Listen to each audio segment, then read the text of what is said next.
PP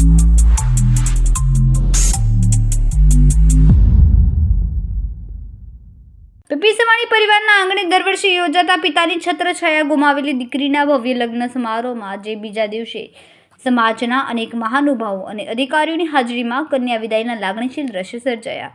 દરેક દીકરીના માથે હાથ મૂકીને મહેશ સવાણી પિતા તરીકેની હૂંફ આપીને દરેક દીકરીને લગ્ન પછીની તમામ જવાબદારી ઉઠાવવાની ખાતરી પણ આપતા આ અનોખા લગ્ન સમારોહ યોજાય છે. સમૂહમાં પણ એમાં દરેક દીકરીને પોતીકો પ્રસંગ લાગે એવી રીતે ઉજવાય છે.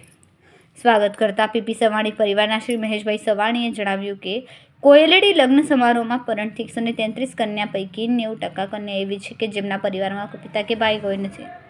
અનેક જાતિ જ્ઞાતિ સમાજ અને પ્રદેશની દીકરીઓ એક જ માંડવે પરણીને સાસરે જઈ રહી છે. મહેશભાઈએ જણાવ્યું કે દીકરીઓની પસંદગીના અનેક ધોરણ નક્કી થયા છે. એમાં દીકરીના પિતા ન હોય એ પ્રાથમિકતા છે. એ પછી દીકરીનો ભાઈ ન હોય એવી દીકરીને પ્રાધાન્ય આપે છે. આજના લગ્ન સમારોહમાં 56 દીકરીએ પ્રભુતામાં પગલાં માંડ્યા. આ કાર્યક્રમની શરૂઆતમાં દીપ પ્રાગટ્ય એવી 16 બહેનોના હસ્તે થયું હતું કે જેમને પોતાના પરિવારજનના અંગદાનની સંમતિ આપી હતી.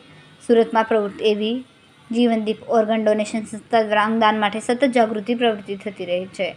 એમણે લગ્ન સમારોહમાં પણ અંગદાન જાગૃતિની પ્રવૃત્તિ કરવી હતી. રવિવારની મોડી સાંજે લગ્ન અને ઉત્સવના ગીત ગુંજતા હતા.